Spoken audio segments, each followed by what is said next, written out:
Happy New Year! You are listening to another episode of On The Topic. This is one of my favourite episodes of the year. We're kicking things off, and we're kicking it off right. I'm Dan. And I've got a list, and I'm checking it twice. Oh wait, no, that's Christmas. But anyway, I'm Alex, and yes, we've got our annual most anticipated, Dan. It's honestly one of my favourite episodes of the year, and I'll tell you why. It's not because we get to discuss what we're looking forward to, but we do. But we get to talk about yours as well, the listener, and that's what makes it all the more exciting. Oh, definitely, it's phenomenal, and it's not just about the usual stuff that we rabbit on about here on OTT. It's anything that you guys want to share with us, and we've had weddings and we've had holidays. During COVID, it was people going out and talking to each other and seeing each other. It was anything and everything, and people's hopes and dreams for the 12 months ahead. And it's a nice way kind of to look back on what we've done in prior years, right? Oh, for sure. And to that point, Dan, should we talk about what we talked about in 23? Yeah, I didn't prepare for this, so if you've got questions for me, don't expect me to answer them. I've got plenty of questions as per usual, but last year, Dan, this is some of what we talked about, and listener. Yeah. So films, we talked about John Wick Chapter 4. I still haven't finished it. Dan, finish it. I will. I was really struggling about with this one. to flip a desk. To be fair, I watched it on the plane back from our summer holidays. It was okay. Yeah. Just okay. That's what I mean. It's still fun, but it was okay. But we talked about that, and that was on the 24th of March released. I mentioned about You People, a Netflix film, comedy, with Eddie Murphy, Jonah Hill, Lauren London, David Duchovny. Yep. Have you seen that? No. Quite good. I'll add to the list. I quite enjoyed it. We talked about Ant-Man 4. Ant-Man 4? Ant-Man 3. Ant-Man 3, Quantumania, 17th of Feb. Which we did go see at the cinema. We did an on-the-go episode. We reviewed it, and it was just meh. Mid-tier. It was meh. It was meh. We talked about Mission Impossible Dead Reckoning, Part 1. 14th of July, it was released. Again, on-the-go episodes. You can go listen to that right now. You can listen to our full spoilery review. We probably should stop doing that, because I'm going to have an absolute nightmare. On YouTube where it comes up with the video links. Yeah. Flash on the top of the screen. You can see it now, listener, if you go onto YouTube. I'm going to have a pain in the back because I'm linking all this stuff. But anyway, it's fine. It's all for good reasons. As we've been talking, no doubt on the screen, you can click on those links and you can stream it on YouTube, or you can have a look at the episode descriptions below. But yeah, we really enjoyed and liked Dead Reckoning Part 1. We did. Part 2's this year. Buzzing. Spoiler alert, it's on my list. I forgot it on my list, and I don't know how. What? Yeah. Damn. Mind you forgot a game, which True. I put on the list. So. But we don't know if it's this year. But we'll talk about true. that. We talked about Meg 2, which was on the 4th of August it was released. That was a lot of fun. That was a lot of fun. Bonkers. Batshit. He picks up a helicopter blade and shears one through the head. I mean, humanly speaking, Jason Statham cannot do that. No. A helicopter blade, although it flexes, is too heavy. But he does it like a toothpick, and it's phenomenal. We're not going to forget the imploding head either, are we? Oh no, that was gross. That was just when you think that she's there, it's fine. They're gonna do it. Boof, boof. I mean, that didn't age well, did it? Considering what happened at the time. Yeah, just a mere couple of weeks later. Anyway, Loose to the Fallen Sun. I haven't seen that, but that was released March 23. So there's one thing I haven't checked off. We've got loads of honourable mentions. I won't go through those. TV streams. We talked about Secret Invasion. Meh. Extraordinary. I thought it was quite good. It was a British comedy, do you remember? No. Where the girl hasn't got the powers, but everyone else has. Oh, yes, no, we did watch that, and that was fantastic. That was January. That was really good. Very good. Very good. Disney very Plus. Dark Disney Plus. Prime, The Continental. Have you started watching that? Based on John Wick universe. No. It's a prequel. That's quite good. Netflix, I talked about Kaleidoscope, Lupin Season 3, Gaming, Hogwarts Legacy, great. Interesting enough, Suicide Squad, Kill the Justice League, been pushed back to this year. Yeah. I talked about it last year. They want to release a game that's apparently polished, yeah. Which makes sense, because no one wants a half-assed game. Well, most games these days are half-assed, but yeah, quite. Yeah, we don't talk about Avengers. No. We're scarred. Star Wars Jedi Survivor, brilliant good. That was March. Spider-Man 2 just released. That was fantastic. Redfall, that bombed almost on release. Oof. The Wolf Among Us 2, that was never released, and we don't know when it's going to be. These are just some of the things that we talked about. And actually, I think from that list, maybe 2/3 actually ended up being pretty good. Due to no one's fault, but just we're looking forward to it. But should we talk about what we're looking forward to in 2024, Dan? Yeah, let's do it. Do you kick us off? Let's do it. Where do you want to start? Wherever you want. Let's start with films. Love it. I've got, I think, 6. I'll kick things off with Godzilla Kong. Oh, I did see this. The New Empire, 12th of April 2024. Now, this is a sequel to Godzilla vs. Kong from 2021, which was all right. It's not bad. No, it's okay, isn't it? Yeah. Yeah, and the 7th instalment and the 5th film in the Monsterverse. It's going to be starring Rebecca Hall, Brian Tyree Henry, Dan Stevens, Kaylee Hottle, Alex Ferns, and Fala Chen. Oh, we're nailing the names today, aren't we? You've done very well, mate. The latest entry follows up the explosive showdown of Godzilla vs. Kong with an all-new cinematic adventure pitting the almighty Kong and the fearsome Godzilla against a colossal undiscovered threat hidden within our world, challenging their very existence and our own. Ooh. The epic new film will delve further into the histories of these titans, their origins, and the mysteries of Skull Island and beyond, while uncovering the mythic battle that helped forge these extraordinary beings and tied them to humankind forever. Are you a Godzilla fan? I don't mind it. 1998 is an absolute classic. My missus loves it, but my missus loves Godzilla. Going deeper underground. Is that the one? I think so. Or you've got, was it P. Diddy? He had a track going on with, didn't he? They went absolute all in on Godzilla. I don't think the film was particularly good. The 1998 one? Yeah. And they end up going underground, and there's like all the... Is there eggs or something? I don't remember. It's in really weird. Madison Square Garden. Yeah. Yeah. It's okay. It's okay. I really enjoyed it. I'll tell you what, though, what I really enjoyed was Kong Skull Island. Yeah, it's a great film. That's brilliant. It's got Brie Larson. Brie Larson's T. phenomenal. Hids. Yeah, T. Hids in it. Samuel. He is. He was in it. He was the villain. He was. He does a really good villain. Yeah.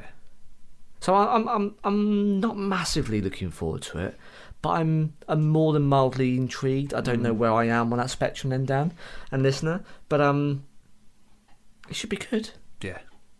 Everyone likes a massive, gigantic silverback or whatever it is, big monkey, rampaging, and everyone likes Godzilla who can roar and breathe fire or plasma or something. Apparently, what's the latest film that's out? Godzilla -1? Yeah, on is it TV? Amazon TV? No, this one was a film. There is one on it? Apple TV though. You're was right. Monarch. It was a series because it's got Kurt Russell and his son in it. Yeah. But no, apparently this like Godzilla -1 slaps. Yeah, It's supposed to be really good. Okay. I want to see both. So see it all. Yeah, just add it to my watch list for the rest of the year. Why not? Because we've got plenty more to look forward to. Apparently, certainly have. That's your first one up, is it? Yeah, that's my first one. Hit me, not literally. Okay. 2nd of February. Yep. 2024 this year. Argyle. Don't know if I've heard of this. Confused look, listener. Yeah. Doesn't really transfer through on the medium of audio. Sometimes Alex will throw left field stuff at me and he'll be like, "Oh, this is on Netflix." I'm like, "Oh yeah, I didn't really like delve that deep." Yeah, indeed. Stuff like that. A writer named Ellie Conway, who's played by Bryce Dallas Howard. I like Bryce. We do. Has been churning out best-selling novels about a super spy named Agent Argyle, who's played by Henry Cavill. Ah, my boy. He's got like a buzz cut and he's very chiselled. Looks very different, Dan, because he's got facial hair these days. He's a moustache because he's in something, or he's got a beard. No, he's fully polished. Looks very odd. Doesn't look like himself. Who makes James Bond seem like an amateur. It turns out her latest book happens to mirror a real-life espionage situation a little too closely. However, which puts this woman of letters in the crosshairs of various intelligence agencies. Kingsman series director Matthew Vaughn fills this action comedy with an A-list of who's who. Apparently, Dua Lipa's in it. Oh. Good musician, not sure how she acts. Samuel L. Jackson's in it. Bryan Cranston's in it. Sam Rockwell's in it. Catherine O'Hara is. John Cena. Is it John Cena? John Cena? John Cena. John Cena? Yeah. Ariana DeBose. Now, it is an all-star cast. If it wasn't enough that you had Bryce and you had Henry. The tagline is, once you know the secret, don't let the cat out of the bag, which means that apparently there's a big reveal here. something that a certain contingent of superfans have some very intense thoughts about. But it's like I don't think it's, maybe it's a bit of slapstick comedy, spy thrillery, larger than life, but it's got a super lineup of A-listers. Very expensive, but if you've got Matthew Vaughn in there, who wrote and directed The Kingsman, which are brilliant films, Taron Egerton, then you know this is going to be good. So it's called Argyle. I think there must be a trailer out by now. It looks really, really good, and I'm looking forward to that. I'll have to check that out. That's my pick for earlier this year. Second up for me is Inside Out 2, which is on 4th of June 2024. Got this as my honourable mention. Nice. Yep. Inside Out 2 was first announced in September 2022 during the D23 Expo. We like those expos, don't we? Yeah. Inside Out 2 returns to the mind of newly minted teenager Riley, just as headquarters is undergoing a sudden demolition to make room for something entirely unexpected. New emotions. Yep. We'll have joy, sadness, anger, fear and disgust, who've long been running a successful operation by all accounts, aren't sure how to feel when anxiety shows up. Played by Maya Hawke. And it looks like she's not alone. No. But yeah, I saw the first one in the cinema back in 2015, I think it came out. So good. Went over to Ireland with my other half to see her family. We took her niece and we all loved it. It was just a really nice day out in... I can't remember where we went now. It's up the road from Youghal. But yeah, we went out, we went to cinema, got a McDonald's, went home and just chilled, Cracking. Interesting fun fact. Apparently... counsellors or social workers actually use, in order to talk to children about their emotions, the film Inside Out, because apparently it's a perfect depiction, and you can relate to it, and adults and children alike, when they watch the film, can relate to it, I'm sure. I certainly did. They use it as a way to describe how children are feeling, and these emotions are fine and okay, but this is what can happen. Yeah. Apparently it's like scientifically, psychologically spot on. So I'm really interested to see how they deal with some quite complex emotions, and it's set 2 years later than the first film. Oh, awesome. Yeah, looking forward to that one. That's my honourable mention. Okay, this one, Dan, I got a couple I really don't know. It's Madam Web. I wasn't a fan when I saw the trailer. I don't know. Looks a bit weird. 14th of Feb, Valentine's Day. Is that our date night? It's going to have to be. Sony adds another notch in its Spider-Verse spelt with its story of a paramedic, played by Dakota Johnson, who suddenly discovers she has clairvoyant powers. Sounds a bit mutant-y. Yeah. They can't use the M-word, though. They don't own it. No. She also herself connected to 3 young women, who's Sydney Sweeney, Celeste O'Connor and Isabella Merced, as well as a mysterious villain, which is Tahar Rahim, who look a lot like your friendly neighbourhood Spider-Man's evil twin. I can already sense the anguish of the incels crying into their keyboards as they're furiously trying to review bomb this before it's even been released. Oddly, a lot of people were chiming me up saying, "Oh, this looks better than the Marvels," which we both know we loved. Yeah. So I don't know, Dan.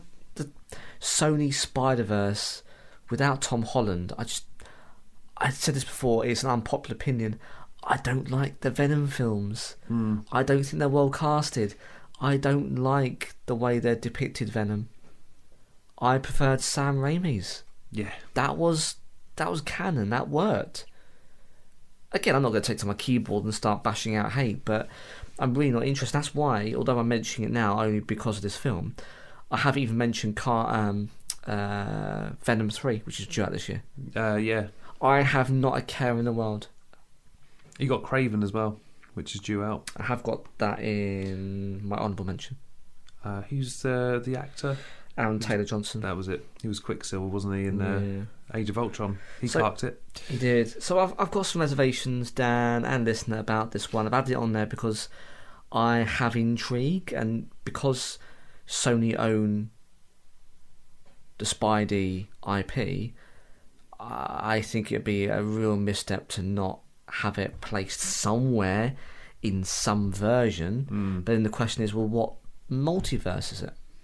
Is it 616? Or I don't think they own 616. No, that's an MCU thing. But then they've always referred to 616 in the Sonyverse as something completely different. They referenced it in Across the Spider-Verse as something completely different. Yeah. Because I think it's Spider-Man 2099. He says something about Doctor Strange and that little brat from Earth, blah, blah, blah. Yeah, you're right. So, it could be from Garfield's. It seems like that would be a logical place to... I don't know.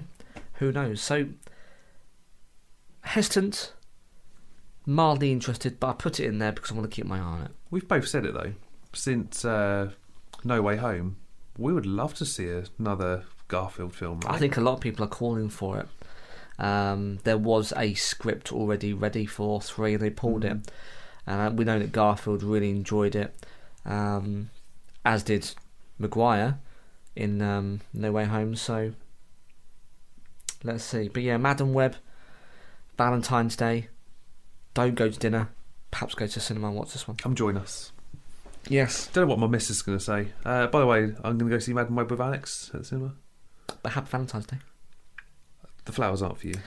Dinner's in the oven. Oh, I'll get flowers. You get flowers. Oh, thanks, man. And chocolates. Oh, I've got to think about a present now for you. Don't tell the missus. Well, but she'll probably listen to this anyway. So then you're in trouble. Sorry. Not sorry. What's on your list, Dan? Well, this will come as no surprise. Twisters, 19th of July. Oh, yeah, it's a follow-up. Because we know that I love a disaster film. But will you get drunk the day before and then go in with a hangover to watch it? I'm too old for that now. Far too old. All right, do it 2 days before and then you have a 2-day hangover. That's pretty much what happened when I watched Volcano on Christmas Eve of 2006. Oh, right. So I had my 21st birthday. 2 days later, well, I had my 21st birthday 2 days after my actual birthday. Got absolutely stinking shit-faced and had a hangover for 2 days. And on Christmas Eve, so I was absolutely suffering. And Volcano was on the TV. I don't know did I ever explain that story in... I think you did, yeah, disaster movies, yeah. It's a good episode to go back and revisit. That's another tag I had to put on bloody YouTube, Dan. You're killing me here. Sorry about that. Come on. Yeah, it's a really good episode, well done. Twisters is an upcoming disaster film directed by Lee Isaac Chung from a screenplay by Mark L. Smith, produced by Frank Marshall and Patrick Crowley. It is a standalone sequel of the 1996 film Twister, which is brilliant, by the way. Yeah, blinder. The film stars Daisy Edgar Jones, Glenn Powell and Anthony Ramos, but that's all we know at the moment. Oh, right. That's literally all I could dig up and find. However, I love a disaster film. You do? I like Twisters. I don't know if I've ever mentioned it. I would love to go tornado hunting in the States. Oh, really? Mrs. won't let me. For good reason. Yeah, it's quite dangerous, isn't it? Get dead. Yeah. Maybe not. But yes, that is it. That's my third choice. My third, Dan, is Ghostbusters. Oh, Frozen Empire. The recent reboot was fantastic. I really enjoyed it. I finished it off the other day. It took me a long time, admittedly. I thought it did... It was, excuse the pun, it was a spiritual successor to the original films, but did a modern take on it. I thought the whole cast were fantastic. I think they all brought something. I don't think there were any kind of bum notes, and I really enjoyed it. I think it breathed, again, excuse the pun, new life into this this really franchise, and I liked the nods at the end. You could not have the originals and the Ghost. Really pays homage, really well. Yeah. This one's out on 29th of March. When some superhero, damn, a listener, supernatural forces unleash something known as the Death Chill, which scares people to death and threatens to unleash a new ice age in New York City. Well, who are you going to call? Jason Reitman's sequel to his 2021 requel, Ghostbusters Afterlife, brings back the film's next-gen paranormal investigators, Paul Rudd, Carrie Coon, Finn Wolfhard, McKenna Grace. Some of the OGs franchise, Dan Aykroyd, Bill Murray, Ernie Hudson, Annie Potts, for another round of busting ghosts. Patton Oswalt and Kumali Nanjiani drop by as well. I don't think there's an awful lot to say about this. in New York City, because the other one was in a dusty southern state, wasn't it? Yes, it was. Which was a nice change. This is back in the Big Apple. We see in the trailer at least the old Ghostbusters building, the old fire station. Been past that actually on a bus tour. Went to New York in 2016. Was it actually a fire station originally, or did they just leave know. It? It did look like a sort of typical fire station. Okay, interesting. Well, yeah, I mean, as I say, I don't think there's too much to say in it. I think it's going to be much the same with more nostalgia, and hopefully they'll be able to fully run on their feet after this one, because when you kind of reintroduce yourselves to the old characters with something new, and then you've gone back to, with all the puns today, listener and Dan, all the old haunts, pun definitely intended, what's next for the franchise? And they've got to be able to run on their own feet. So trailer looks fantastic. It looks really good. Really so good. Yeah, 29th of March, Dan and listener, Ghostbusters, Frozen Empire for me. And what a perfect place to set a disaster film. New York. Go figure. Yeah. So my next choice, really left field, but I saw it at the theatre back in 2017 as a late Christmas present with my missus. Yeah. Wicked, which is out on November 27th. Okay. Big fan. I haven't heard of this. What, is this a film adaptation of the musical? I believe it is. Okay. So Wicked, also known as Wicked Part 1, so I don't know if it says formally known as Wicked Part 1. I don't know whether they managed to squeeze it all into one film or if the second film's been anything different. I don't really know. It's an upcoming musical fantasy film directed by John M. Chu and a screenplay by Winnie Holzman and Stephen Schwartz. It is the first of a two-part film adaptation of Holzman's and Schwartz's stage musical Wicked, which is based on the 1995 novel Wicked, The Life and Times of the Wicked Witch of the West by Gregory Maguire, and characters from the 1900 novel The Wonderful Wizard of Oz by Frank Baum, and its 1939 film adaptation. Wow.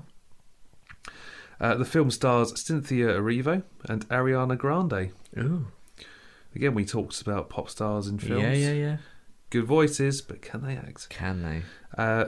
Good backup cast as well. So we've got Jonathan Bailey, Ethan Slater, our favourite, Jeff Goldblum. No. Yep, he's in it. Good and man. Michelle Yeoh in supporting roles. Set in the land of Oz, the film revolves around Elphaba. Been on the red wine. Yeah. A green-skinned woman, and explores the path that leads her to become the Wicked Witch of the West. Oh, so it's an origin story. Mm. Apparently, it's still in theatres, on stages, so it must still be doing very well. And apparently, everyone raves about it. Yeah, it's fantastic. So good. But would it transfer over though to the film medium? Who knows? Sometimes musicals don't tend to do well in film form, but I mean, famously, give it a go. Look at The Sound of Music. That bombed, didn't it? Oh yeah, absolute classic. Yeah, exactly. I'm sure it'll be fine. Okay, interesting. I haven't seen the musical, so I might get on this soon if I like it. Perhaps go and see the musical. Might do it the other way around. I've got no notes next to this, purposely because we don't know an awful lot about it, Dan. Just 26th of July. I've got the wrong date, but I think I know where you're going. Tell me. Deadpool 3? Deadpool. Yeah, it got pushed back, didn't it? Because I've got the 3rd of May. Yes, got pushed back. Writer's strike. So even then, though, at the time of recording and publishing this episode, they've only got 6 months to finish filming, edit, post, and market it. That seems really tight. I think people will want it, though. Now, don't get me wrong. I think we definitely will want it. And it's the only MCU film this year. It is, yeah. But is that long enough? I mean, Ryan Reynolds knows what he's doing. Kevin Feige is going to basically bank off this because of the recent box office for Ant-Man and from the Marvels. Rightly or wrongly, we talked about that at length recently. But is that enough time? They've basically got to finish now in order to... I don't know. Because I know due to the writer's strikes, he had done a lot of the work, but he could only stick to the script. Correct, you couldn't Whereas ad-lib where now the strikes are over, he excels. He can now go in and do whatever the fuck he wants. Yeah. It may be reshoots that they're more. Maybe that's all they're doing now is reshoots. But I mean, the writer's strike, and I think we'll talk about this and as we go or at the end, we'll put a lot of this stuff back. And I don't know whether.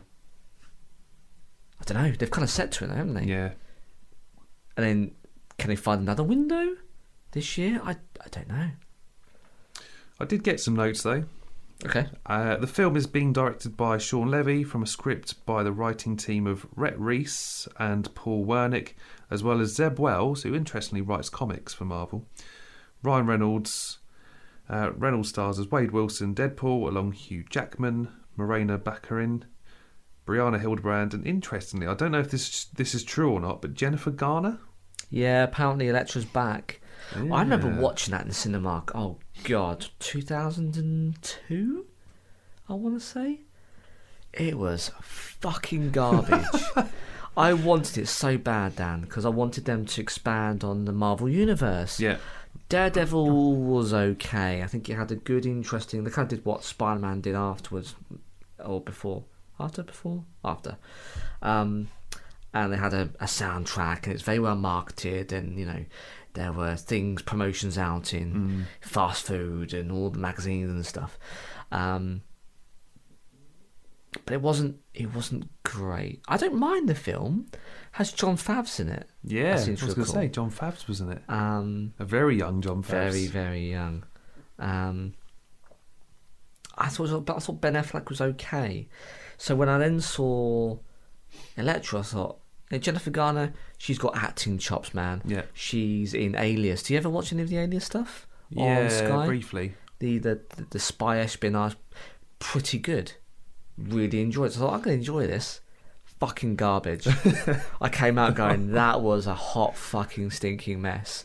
What did I just watch?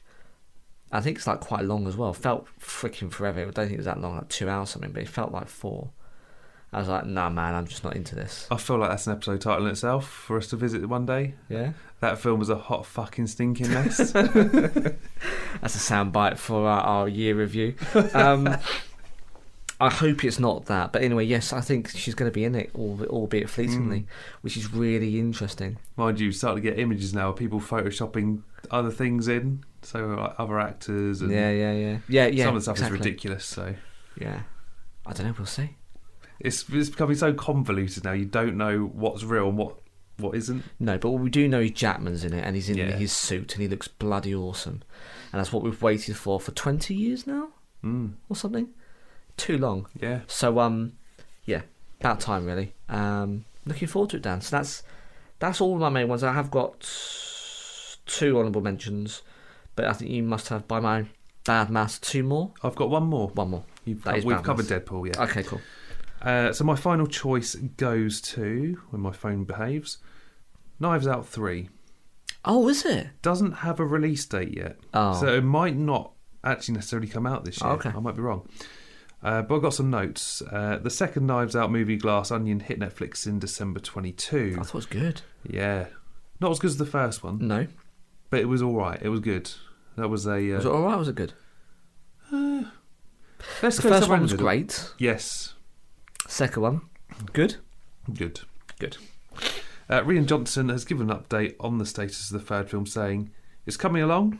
I obviously couldn't work during the strike, and now it's over. I'm driving in full force, and so it's coming along." So I've got a quick question, Dan. Put a pin in that. If you are a writer and you love doing this, are you really going to stop? Publicly, you can't say you're working. But are you ever going to stop? Who's gonna come knock your door saying, "Dan, are you writing? Stop writing, you're on strike." Like, it's just nonsense. He's obviously bashed it out and gone. Bashed it out, yeah. Yeah, bashed it out. You all know what I'm talking about. He might have been. Probably plenty of time in his hands. In his gown, you know. Yeah, his gown. Yeah, that's how I envision it. Just like a dressing gown, box shorts. Like a silk gown. With do you know what I was going to say? Crunchy nut on your chest because you've been eating bowls of cereal. Pornhub? I don't know what that is. Again, questionable things for the New Year for us to reflect on. What about Pornhub? He's lost it. So you've got hang on.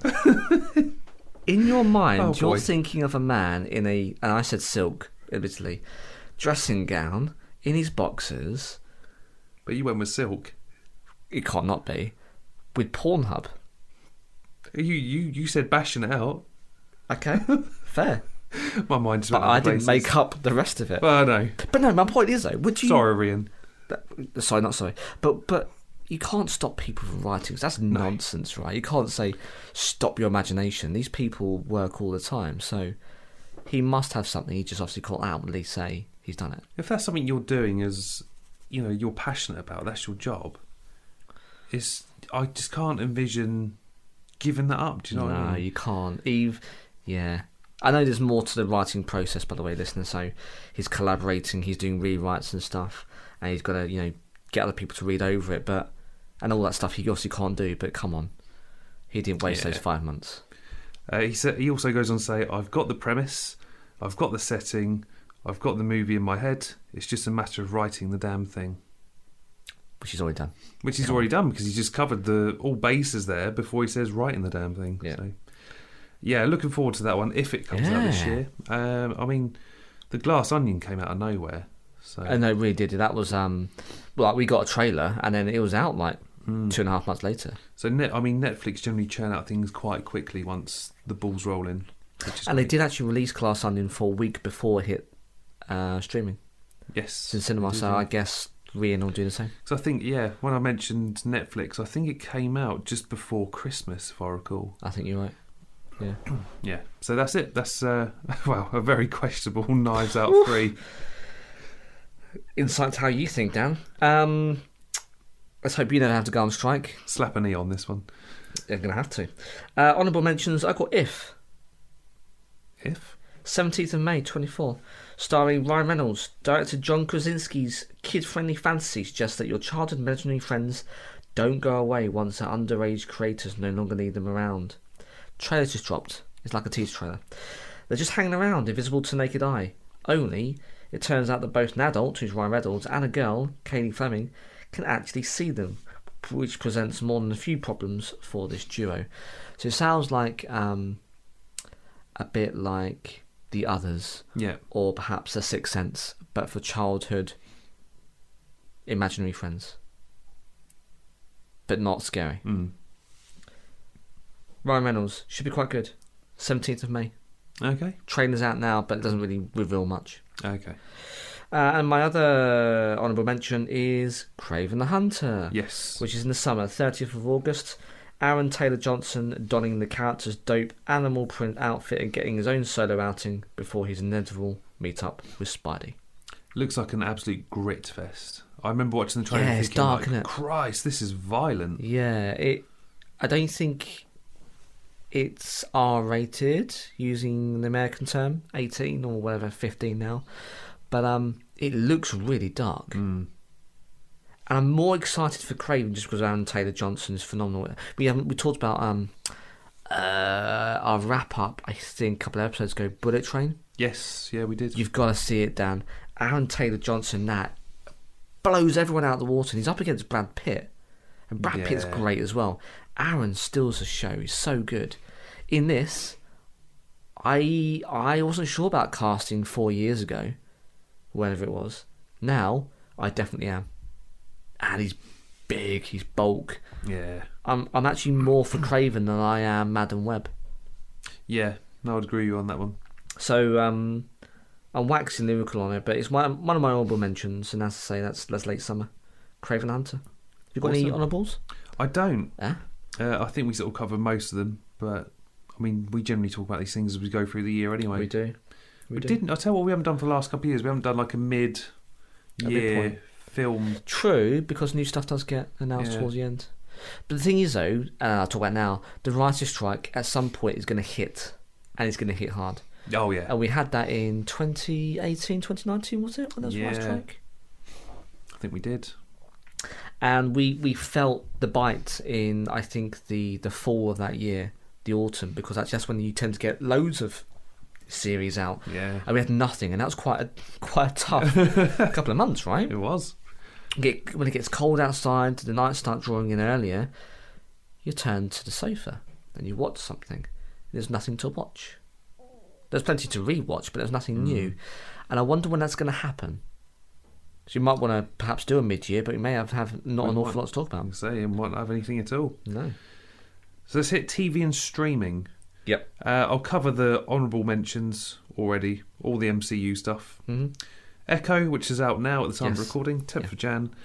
We've got X-Men 97, which is due out earlier this year. Looking forward to that. Agreed. Agatha Coven of Chaos, which is out in the fall or autumn for us UK listeners. We haven't got dates for them yet. We've got Friendly Neighbourhood Spider-Man, which is like the early adventures before Homecoming. Eyes of Wakanda, which is again all animated, and then Marvel Zombies as well. Oh yeah. Isn't there supposed to be What If season 3? I think I've read it's next year, 2025. Oh, okay. But there was a trailer before the year end of 2023, and it does look quite good. But we'll see. Have you caught up on What If yet? Not all of it. I'm about halfway through. Okay. Want to know your thoughts? Yeah. I genuinely thought season 2 was better than season 1. But I'm in love with Captain Carter still. I mean, she stole the first season, the second season. I'm all for it. But who knows how that story arc lands? I haven't finished the season. Yeah. Probably not well, let's face it. But anyway, should be good. But in typical most anticipated episode, we cover the MCU stuff very quickly because we like to talk about it all the time. Yeah, we talk about it all the time. So I'll kick things off with Fallout. I've got this. Have you? Amazon. April 12th. The creators of Westworld, Jonathan Nolan and Lisa Joy, are once again bringing a retro-futuristic world to life with a TV adaptation of the popular video game series Fallout. I played Fallout 4, but I didn't play any of the previous games. But I remember it being really hard. And it was hard. So we talked about this before, so I won't bore you listening if you've caught up over the last 5 years of us recording. But I got out of the vault, which I enjoyed the vault, and you kind of building your persona through story decisions. You got out of the vault, I was like, I'm going to go do some... It's telling me to go to this city, but I don't want to. I'm going to go and have a look around and perhaps get some loot before I go to the city. No, you fucking not. I went to a school and I got killed by a raider, or some bug decided to jump out. I didn't know what I was doing, Dan. No, I didn't. I was no like, idea. I'm not enjoying this. Turned it off. No, actually, I went back to the shop and handed it back in. It was second hand anyway. I was like, nah, I'll just get something else. And usually I stick with the game, but I was like, nah, not for me. Fallout 4 was so hard. So hard. I did try and stick with it, but like you say, you go roaming, and you're not allowed. You can't. You've got this big beastie that's gonna just slay you. There's just no, and that's fine. That's how the game plays, but that's not how I play. No, and that's fine. Everyone's different, but wasn't for me. This Prime Video series is set in the same post-apocalyptic world, but tells its own companion story rather than directly adapting stories told in the games. Oh, okay. Set 219 years after nuclear war permanently changed humanity, Fallout will tell the story of Lucy, played by Ella Purnell, a young woman who has lived her entire life in a subterranean vault created by the wealthy to survive the war centuries before. Forced to leave her sheltered life for a rescue mission on the surface, Lucy will now have to learn how to navigate a lawless land filled with ghouls, mutants, those pesky mutants, and humans willing to do whatever it takes to survive. The series also stars Walter Goggins, Aaron Motten from Disjointed, Kyle MacLachlan, and Moises Arias from Hannah Montana. There you go. But it sounds really good. It does, and the trailer looks great. Looks tonally what you'd expect, doing the jump from the TV screen to the big to the TV series. Still a TV screen, isn't it? It made my list. Hopefully I enjoy the series more than the game. Yeah, same. Apple TV Plus. Let's go. Masters of the Skies. Due this month, end of the month, 26th. The series takes to the skies as it follows the 100th bombardment group of the US States Army Air Forces during the Second World War. Now, did you ever watch Band of Brothers, Dan? Was it 1999, 2000? Yeah, it was quite early on in the noughties, wasn't it? Yeah. I want to say you're right. It might be the 90s. I'm not sure. But I did sort of briefly watch it, yeah. Really good. It still holds up today. It's well revered, and what they did was they kind of intertwined kind of stories told by veterans, so real people, documentary style. Yeah. And the programme acted out by famous people, or now more famous people, the stories of those people. It's really interesting, and it's so well directed. Cost a gazillion pounds and dollars, and took years to film. So this is like 20 plus years set from that universe, and it's like the spiritual successor. Okay. So loads of people say, "Oh yeah, we want more." And I don't know about you, Dan, but you don't really, in the last 10, 15 years, we haven't really seen much World War content. No. Like, games. Call of Duty used to be every other year was a World War game. They stopped doing that now, maybe because it wasn't selling. So maybe we're going back into that churn. But yeah, it's Master of the Skies, and it's a companion series to Band of Brothers, as I mentioned. And it's an equally stacked series full of then and upcoming superstars. But I reckon you're going to get lots of nail-biting dogfights and the rest of it. It's going to be really good. The kicker is on Apple TV Plus. Yeah. It's quite difficult to get your hands on, legitimate or otherwise, that stuff. But I think it's going to be good. So that's why I've only got 2. I have got a streaming, but it's a cheat. It's a Disney Plus movie that's landing pretty soon. But otherwise, those are my 2. I've got 3 more. One of them has already started, actually, on BBC. The Tourist, Season 2. Oh, okay. It stars Jamie Dornan and Danielle MacDonald, and they return as Elliot and Helen for the second season of the BBC drama. This time the drama moves from Australia to Ireland, where Elliot is seen in the trailer being kidnapped and Helen on the hunt to find him. Oh. What makes this fascinating is that Jamie Dornan's character Elliot, in season 1, he's out in Australia, but he can't remember anything. Oh, I remember the trailer to this, yes. Never saw it. Yeah, it's really good. I highly recommend people check out The Tourist if they can get their hands on it. Jamie Dornan's fantastic. It's a little bit gritty, but at the same time it sort of puts enough humour in it to sort of keep you sort of ticking over. Yeah. One of my recommendations early in the year. This one hasn't got a release date, but The Night Manager Season 2. Yes, I did see that announced as well, yeah. Season 1 was phenomenal, starring Tom Hiddleston. Tom Hids. The world fell to its knees when the first season of The Night Manager hit our screens in 2016. It's been that long. Wow. Introducing us to Tom Hiddleston's former military officer, Jonathan Pine. It was based on John le Carre's novel. It was a slick and sexy spy offering, and one we thought we'd left back in the 2010s. However, it was announced this year that not only will The Night Manager be back, but Hiddleston will be returning too. Brilliant. There's no word yet on where this espionage caper will take us, and no word of when it will appear. But hopefully this year. Hopefully this year. Because you're talking about anticipated this year. Yeah. And lastly, I have got The Mandalorian Season 4. Oh, Again, no release date. The last we heard before the WGA and SAG-AFTRA strikes was that The Mandalorian Season 4 had been fully written by Jon Favreau.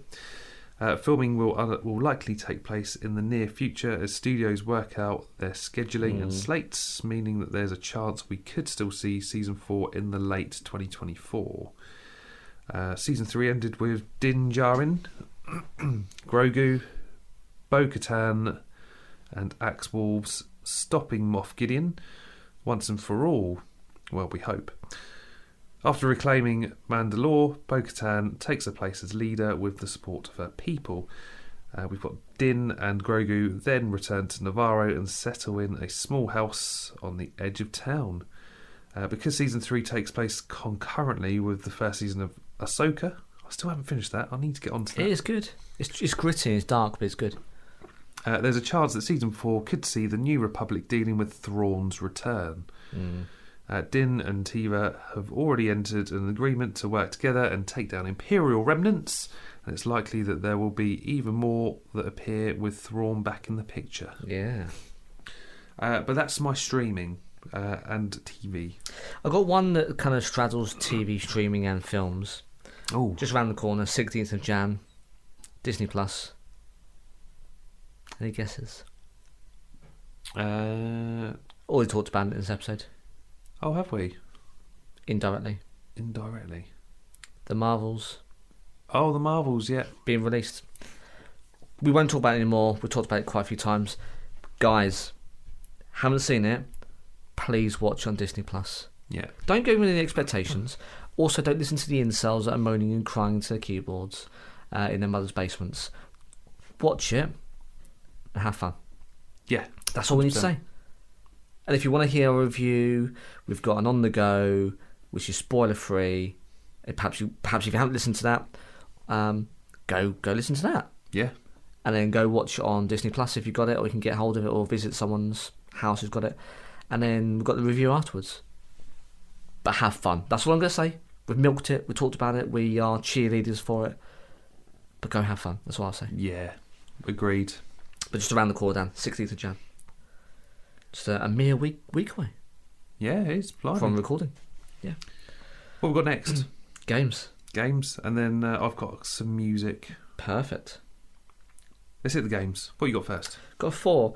Some trepidation. I talked about this at the top of the episode. Suicide Squad. Put your teeth in? Yeah. Kill the Justice League. It was my most anticipated in 2023. Never landed. Pushed back. Needed to polish. It's on PS5, Series X, not Series S, interesting enough, and PC. It's slated, and they've now committed to an advert, so it's going to go gold. They're going to commit it to printing discs or ready to ship 2nd of Feb. Yep. It's going to happen. It apparently sees you playing as our squad of chaotic semi-heroes, squad up as Harley Quinn, King Shark, Deadshot, or Captain Boomerang, with bots of other players taking a role as the other 4 as you play. Now, set in the Batman Arkham universe, Rocksteady has already said that this is a continuation of the previous games, which is good, because games since have not had any affiliation. So we're already in safe hands. Partly safe hands. So prepare for some existing threads and storylines to come to fruition, it says. Lots of people are not sure about this. The concept's interesting. So the Justice League, they've gone bad, Dan. Yep. They've been taken over by the evil starfish, I've forgotten his name, and basically needs to be taken down.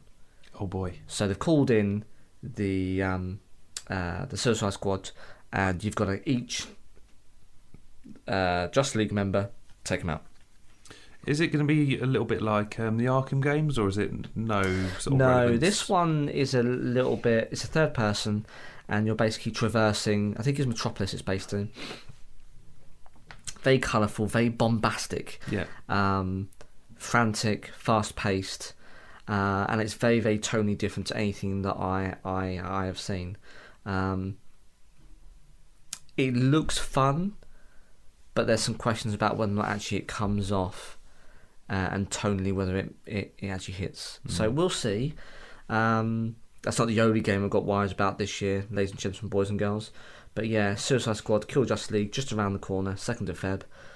I don't know whether I'm going to get it. I don't think I'm invested enough. So it's one of the ones where I'm going to sit on the fence, wait for the reviews to come in, think about it, and I might partake. But the mechanics should be polished. It should be good. It's Rocksteady, so they're well versed in this this IP. I just don't know whether there'll be enough really to enjoy. But that's my first one, Suicide Squad. I've only got a couple, so hopefully I'll be getting a PS5 this year after. Oh, yeah. I've got a most anticipated event, or couple events actually, should I say? Once one of them is out of the way, the big one, PS5. So it's going to happen this year, Alex. So my first is Final Fantasy VII Rebirth, scheduled for release on PlayStation 5 on February 29th this year. Final Fantasy VII Rebirth is a direct continuation of the overarching narrative first introduced in Final Fantasy VII Remake from 2020, so it's been 4 years, and reimagines the plot, world and cast of the original Final Fantasy VII from 1997. Okay. The game takes place on a nondescript world simply known as the planet, and centres on the journey of the principal characters as they seek to both end the tyranny of the Shinra Electric Power Company, who control the megalopolis, should I say, of Midgar by weaponising the ethereal power source known as the Lifestream, and defeat Sephiroth, a legendary veteran of Shinra's elite soldier unit of enforcers, who was presumed dead, and is now attempting to summon the destructive magic meteor to wound the planet, which will enable him to unite with the Lifestream and attain godhood. Rebirth will span the events from leaving Midgar to the Forgotten Capital in the original game, though the order in which locations are explored is not the same as the original game. Oh, right, okay. Now, interestingly, they've actually confirmed that there will be other or new cities in the game that you can visit. So you're actually not stuck in one place this time from the remake, where you were just stuck in Midgar. Yes, yeah. This is all open world now. Okay. So I'm looking forward to this. I've just completed Remake. It was good. I enjoyed it. I know some of the hardcore fans aren't keen because it has sort of reimagined the story a little bit.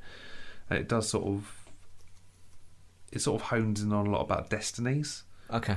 And every time you try to change your destiny, these whispers come along and try and keep you on that course. So I'm interested to see how this story goes and how it continues to be reimagined. Come at me. Or not. Or don't. Yeah. I won't fight you, I promise. Unless you're a Cub Scout. True that. Okay, next one. This is the other one I'm really worried about. Okay. Skull and Bones. Skull and Bones. Yeah, PS5, Xbox Series X, again, no S, PC. Just around the corner, a month away as of recording, 16th of Feb. Ubisoft's spiritual successor to Assassin's Creed Black Flag. That game was the fucking bomb. It's one of the best, in a good way, it's one of the best Assassin's Creeds outside of the Ezio saga. Did you ever play Black Flag? No, I never really got into the Assassin's Creed games. So good. Like, they nail seafaring and upgrading your ship and take over forts and basically plundering. They had a mobile app that you had, like a companion app. Yeah. You could play that and then it would transfer to your account. So you could do things out of the game as you're on the bus or you're going to work or whatever. And when you get home, the money transfers. And it's in real time, so you'd set your fleet, or you'd acquire fleets or ships in the game. You could use those ships to then do missions off game on the app. Oh, so good, so well, so executed. They're trying to basically make a game that is just purely focused on naval sea battles. The reason why I'm nervous, Dan and listeners, is because this has been mothballed for the last 4 years, 5 years. Yeah. It was announced a long time ago. Had release dates, then it was indefinitely put on pause. It's now resurfaced. And although it's been developed by people who have done a lot of the Black Flag previously, it's apparently promising a sweeping solo campaign as you try and take over the waters of the Indian Ocean. So it is like Pirates of the Caribbean-esque. Well, not Caribbean's Indian Ocean, but it's similar-esque. The real focus looks like to be the player versus player ship skirmishes online. Now, I have played Sea of Thieves, and it is fun. It's tongue-in-cheek. But as the game matures, people have the big warships, and you go out there in your little skiffs, and you get ruined, and you never can build up your enough experience or money or plunder to buy the big stuff, because you always get picked off by these, understandably, 14-year-olds been playing for the last 10 years. Getting picked off by people younger than us. Which, if you do the maths, they're 4 years old when they first started playing. But yeah, so I think it's a difficult thing to do in order to protect players who want to join that game. But anyway, that's their problem, not mine. Apparently there are supernatural elements amidst all the cannon fire, like the colossal tentacles of a terrifying kraken lurking in the deep. So it's leaning heavily into that kind of that lore. Yeah. So it should be good. They know their stuff. Black Flag was lots of fun. Recently there's been a closed beta that was by invitation only. I don't know whether they should have said this, but a lot of people were saying it was boring. Oh dear. Now it's a beta, so you're targeting certain things to iron out. So perhaps the things that they were testing inherently wasn't interesting, but were fundamental. But there were quite a few people who independently said it's a boring game, and that worries me, Dan, listener. Oh dear. However, if you haven't played, like Dan, Black Flag, I can recommend it. You don't have to play any of the Assassin's Creed games because it's actually set alone. It's set apart. Such a good storyline. It's really lots and lots of fun. You can upgrade your ship. You go and you plunder. You take on forts. You can commandeer other ships and add it to your fleet. It's really good. So if you haven't played that, play that whilst you're waiting or umming like I am about Skull and Bones. Yeah. But that's my second one, but I'm really worried, Dan. I know. My second choice, well, it hasn't got a release date, but we've been looking at the deets before we start recording. Oh, yeah. Jurassic Park Survival. I don't know how I forgot this, but I think it's because we were talking before off air. We've only had a teaser trailer, so in my defence, hasn't hit my radar. But it's looked good. It does look really good. Returned to Isla Nublar the day after the events of the beloved 1993 Jurassic Park film in an original adventure 65 million years in the making. I mean, would you really go back there, though? I think it's based on a survivor, isn't it? Someone that was stuck on the island after everyone bloody buggered off and left there. Survived thrilling first-person action as InGen scientist Dr. Maya Joshi, who was unable to evacuate Isla Nublar in this single-player action-adventure game and discover a never-before-told story. I enjoy stuff like this. Through thrilling encounters, experience and wonder and danger of dinosaurs, each with their own distinct and adaptive behaviours brought to life by John Hammond's vision. Adventure through a fully realised Isla Nublar filled with reactive wildlife, dinosaurs and other surprising threats. From the iconic towering park gates to the visitor centre and beyond, Jurassic Park comes alive like never before. Outsmart, escape and interact with the film's iconic dinosaurs. We've already seen raptors and Dilophosauruses. Oh, yes. Which looks... The graphics look so good. Yeah, it looks amazing. Use your ingenuity through distraction and stealth to navigate intense and unforgettable encounters in a journey to outlast some of the deadliest creatures to ever walk the earth. Explore the park and face its dangers. Use all the resources at your disposal to find intelligent solutions to endure the many threats lurking on Isla Nublar. Bit of a puzzler. Let's hope that's not boring. I don't think it's going to be this. Let's face it. It looks like it's got some elements of horror. Yeah. Survival horror for sure. Edge of the seat stuff. Yeah. So hopefully that's this year. But we don't know. We do not know at the time of recording. At the time of recording, but we'll keep you posted. Is that it for your games? That was it for me for games. So I've got a big gaming backlog. So for Christmas, I got Zelda Tears of the Kingdom, which made the 2023 awards. You did? Do we need to put another link for that for your YouTube as well? We didn't do a... Oh, yeah. Thanks, Dan. Sorry about that. Yeah. But yeah, that's it really. I've got a lot of games to get through. And you do. Plus Spider-Man 2 when I get that Xbox. No, PlayStation. He's drunk. I'm drunk. 2 more games for me, then that's the end of my anticipated, actually. Black Myth, Wukong. PC, PlayStation 5, PS4, Series X, Xbox One. So interesting enough, it's one of the, I guess, the final games to be included in the old gen. 20th of August. It's a complex combat system comprised of a host of unique powers, abilities and combos to bolster the Monkey King's Kung Fu-inspired melee moves.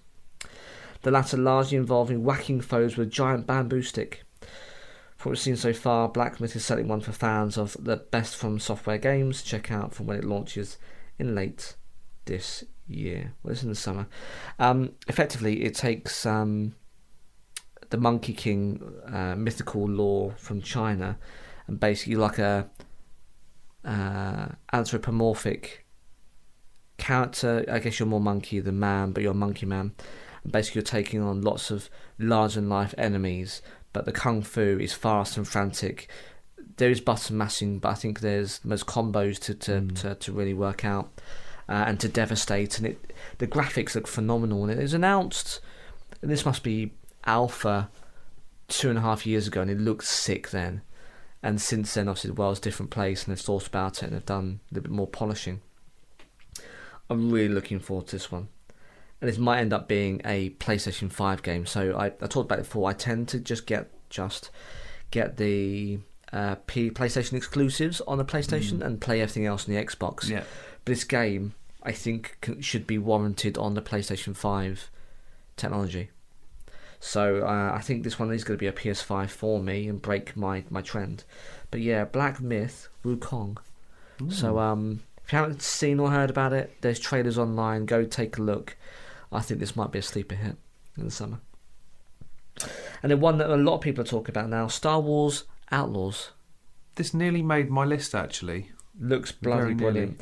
To be confirmed 24, so I'm doing a bit of a Dan here. Yeah. There's not an actual release date, and if I was a betting man, they'd make absolute bang, or bank, shall I say, at the end of the year. So I reckon there's going to be a Christmas job. Yeah.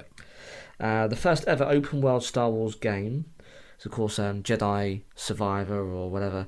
It's not really open world. You can travel, but not very linear, aren't they? Yeah, exactly. Or they're very narrow. This apparently is open world, where you play as Kay Vass. After she gets a bounty on her head and becomes the most wanted in the galaxy, she has to pull off the biggest heist of the Outer Rim has ever seen. Work with crime syndicates or make enemies of them. The choice you make will define the story. And you can go on your speeder, you can upgrade your ship, there's dogfights, there's transitions from the ground to space. It's everything I think someone who wants a good, decent sci-fi game would want. And anyone who wants a good, decent, new IP that has all the things that you talked about for Star Wars. It looks great. The key is, it looks great, but actually will it be, and does it have enough polish? And they've announced and shown an awful lot at the moment, but the question is whether or not actually that ends up being the case. I don't see it flopping because they've done very well in the recent Star Wars games, but you never know. No. So no release date yet, but my money's on fall winter this year. That's one I genuinely can't wait to play because it looks really, really good. Agreed. So Star Wars Outlaws.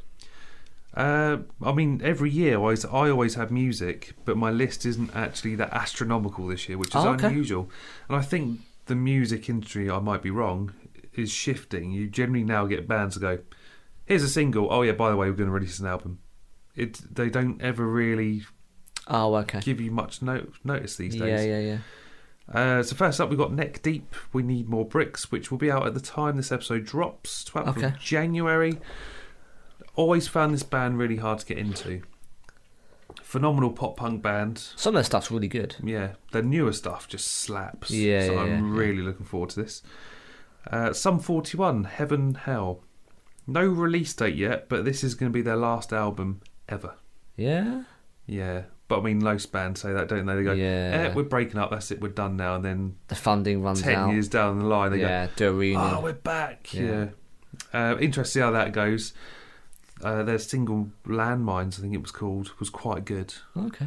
Going back to their roots, upbeat pop punk. Yeah. Of course, our boy Alex Melton, who's always smashing out on YouTube.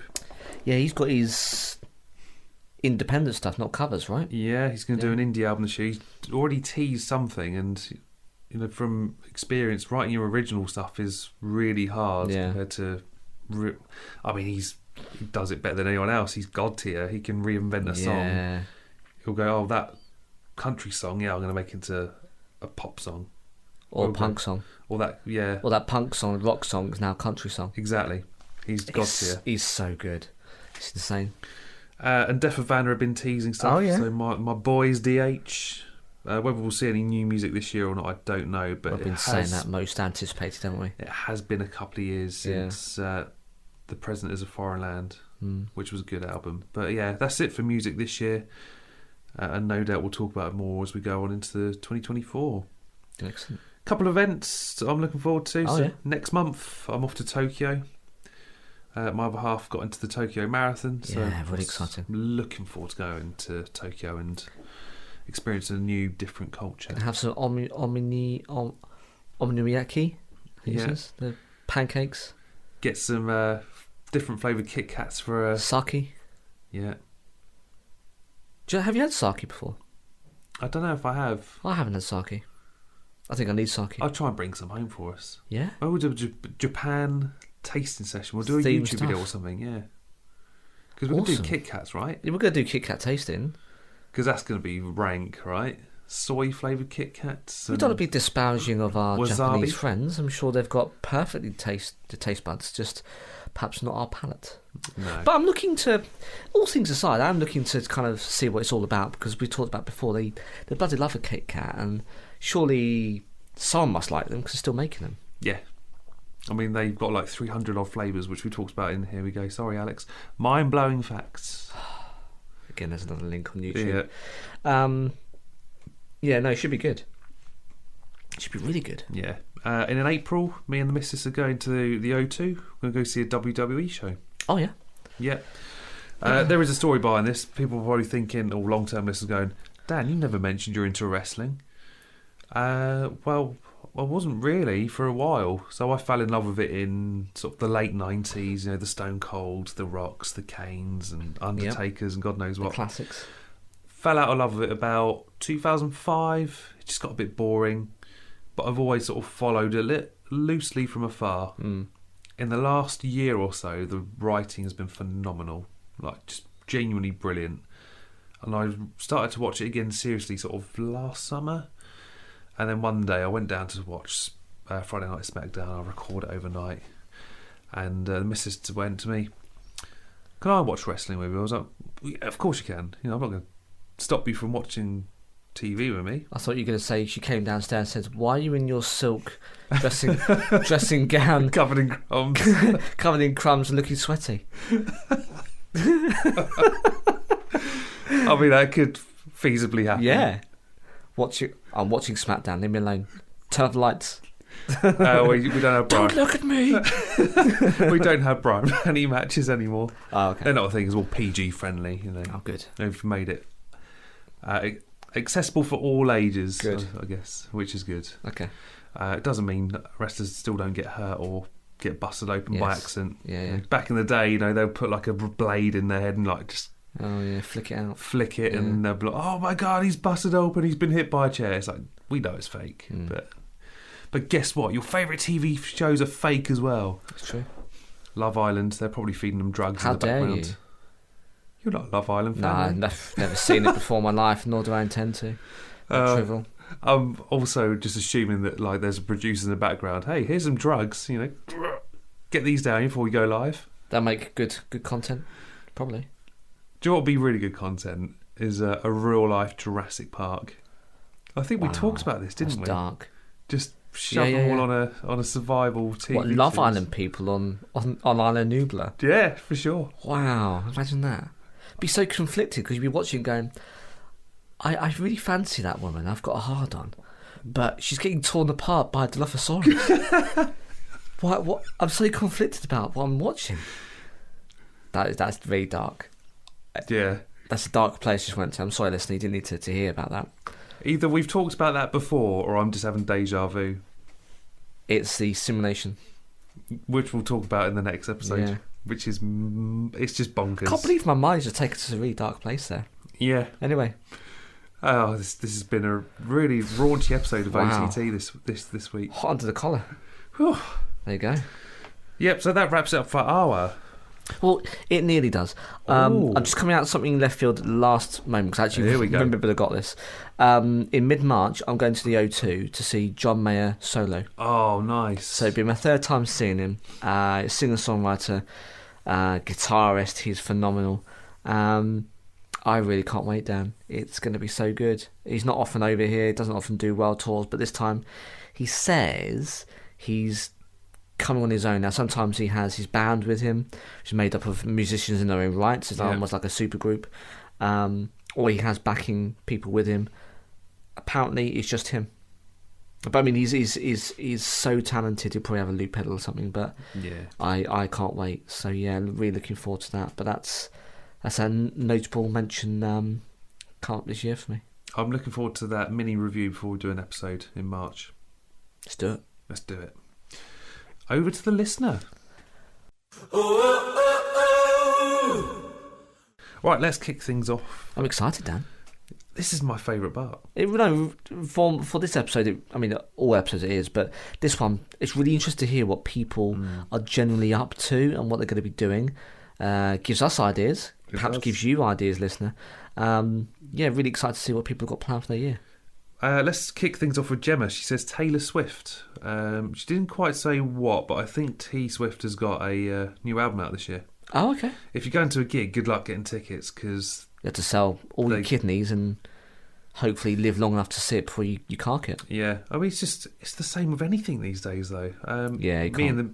We've just mentioned WWE. Me and the missus tried to get tickets for Bash in Berlin.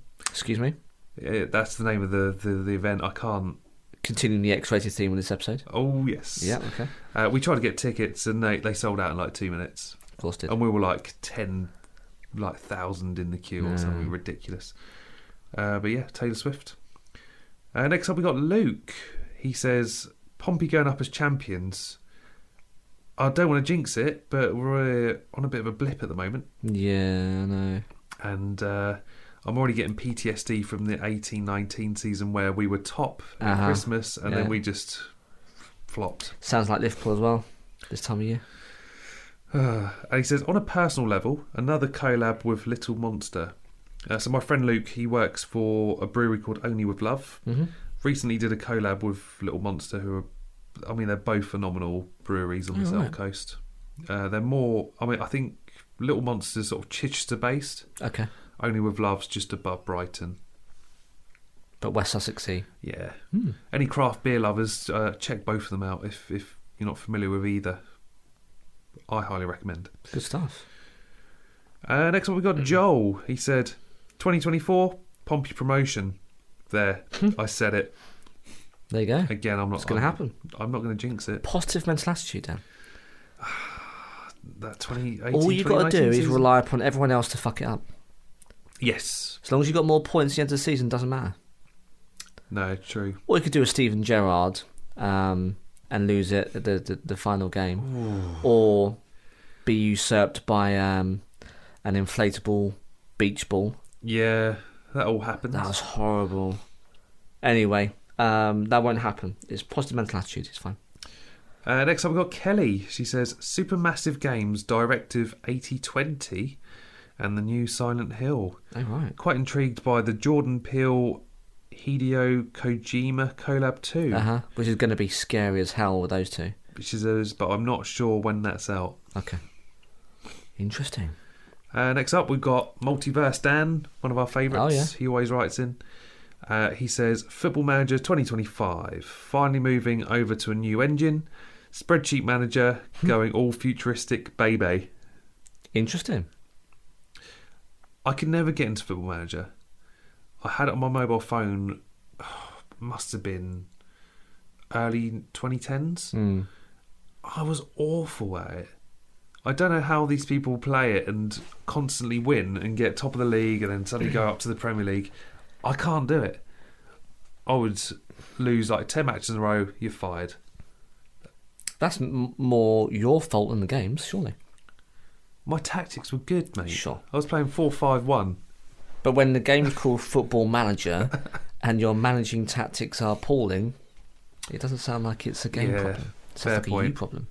I never got into them, interesting and the same, but I liked more, less simulated and more, I actually wanted to be, if I was going to lose, it was because I was crap at playing football in the game, like the FIFA campaigns. But I can and do understand the attraction to it because you can spend more time doing that behind the scenes management and the strategy as opposed to just be all over the place on the pitch and you're not really playing in a formation. So I totally get the attraction, but I've likewise I've never really played it. But fair play. Yeah. Next up, we've got Phil. He says, film-wise, after watching Mission Impossible Dead Reckoning Part 1, I'm very much looking forward to Part 2. Well, is it Part 2? They're going to rename it, but yes, it's whatever it's going to end up being. I 100% agree. We are on board with that, and we'll probably do an on-the-go / spoilery review afterwards. Definitely, most definitely. Next up, we've got Zach. He says, I know nothing about next year. I'm well out of loop of everything I'm excited about is older, and that's absolutely fine. Okay. You can look forward to things that are out before. That's fine. It's all good. Everything goes here. Yeah. Watching season 2 of The Wheel of Time or reading the third Dune book. Oh, it's good. It's a good read. Yeah. He says playing Baldur's Gate 3 or playing the Witcher board game I bought about a year ago and still haven't even fully opened. Aye. That's dedication if you've still got it sat there. Yeah. All time to perhaps catch up and enjoy those things you've been putting off. Yeah. Next up, we've got Dale. He said, my most anticipated movie is Robert Eggers' remake of Nosferatu. I hope I've pronounced that right for Dale, because he might come and beat me up. He's a Viking. Okay. Next up, we've got James. He says, The Boys for TV. Oh, yeah. And Deadpool 3 for film. Obviously. Good choices. Leighton up next. He says, Turkey in June. Lovely. To eat or to visit? To visit. Okay. Greece in August. Wow. Turkey in September. Cobra Kai. Of course, we've missed that off our list this year. We have. The last and final season. Which we'll no doubt review. Most definitely. Seeing the DMAs again. Making an effort to go out more in the evenings. Okay. He lives in Northern Ireland. Beautiful part of the country. Owns a farm? Stunning beaches. He doesn't own a farm, but he has 5 sheep in a field which he borrows from a farmer. I mean, now we're splitting hairs. There's a field with sheep in, but he's not a farmer. But hey, who am I to question? Yeah. He's a sheep whisperer. He'll literally, he can go out, his garden backs off onto a field.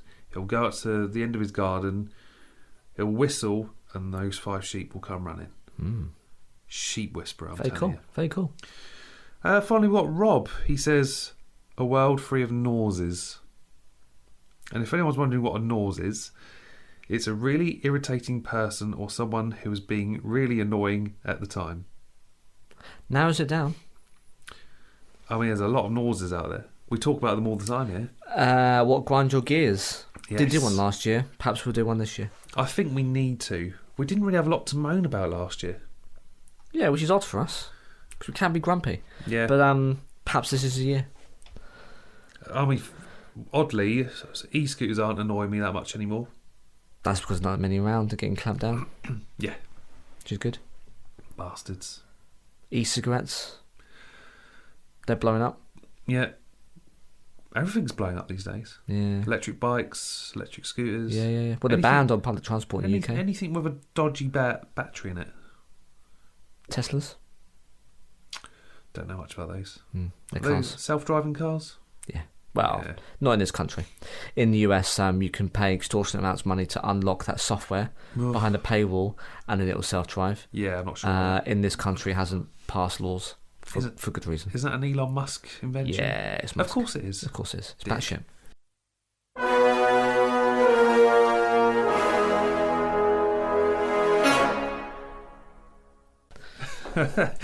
Well, that rounds up for ours and your most anticipated 2024. But of course, keep it all coming in. Yeah. I mean, so did we miss any? Is there anything that you think, guys, you haven't talked about, this TV series? Or what about this fringe or left field film? Get in contact, let us know, tell us about it, and generally we will talk about it in a latter episode. Perhaps we'll even do, as you said, Dan, maybe do a mid-year, because actually there's plenty that will come out the woodwork now. They would have missed the opportunity to talk about. Yeah. So we haven't really done it for the last couple of years, but then we had the pandemic where, of course, things went on hold or slowly trickled out. But we've had so we've had the writer's strike and all that as well now. So who knows? Who knows what's going to happen? We just play it by ear, don't we? We just do whatever we want here. Shoot from the hip. I mean, the next episode's proper left field again. 100%. Which, I mean, doing the research is batshit crazy. I mean, your brains will leak from your ears within a matter of minutes, but it's all for good entertainment purposes. It ties into some previous episodes, which are probably worth checking out. Which you can get in our Rabbit Hole playlist on YouTube. Oh, you got a playlist now. Got a playlist on there. There's all of the episodes on there. You've got Mandela Effect, Folklore Tales, Conspiracy Theories, Volume 1 and 2. Yeah. They're all on there. So, and it's all connected. Yeah. Well, partially connected. Sort of. So we're going to be talking about simulation theory. Are we living in a giant computer? Are we real-life Sims? Are you real, Dan? Yeah. I mean, I can feel pain. He just bit his finger, by the way. Yeah. No one can see that. No, just you. But you did. Yeah. But what are your thoughts? I mean, we've seen cities in the sky, and we're not talking about heaven. We're talking like legit actual cities in the sky. So it might be worth hitting our socials, which I'll mention in a second. But we want your thoughts. Are we in a life simulation, or are we not? And you can get in touch. We're on Facebook, Twitter, Instagram, Threads, TikTok, which is @onthetopicpod. And then we've got Gmail, which is onthetopicpodcast@gmail.com. And Alex, we've got no, it's not Anchor anymore. I keep saying it's Anchor. Spotify for podcasters. So I'll put a link in all of our socials. And you can leave us a voice message like some of our previous listeners if you want to get involved and have your voice heard. Yes, please. We've got WordPress and YouTube. We do, yeah. It's our website. It's onthetopicpodcast.wordpress.com. Go and have a look.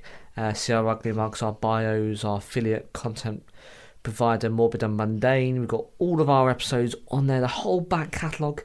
You've got our newsletter, so be subscribing to that and notified when a new episode drops. We've got some bonus content as well. We do. Some things to read up on, some things we expand upon from this podcast.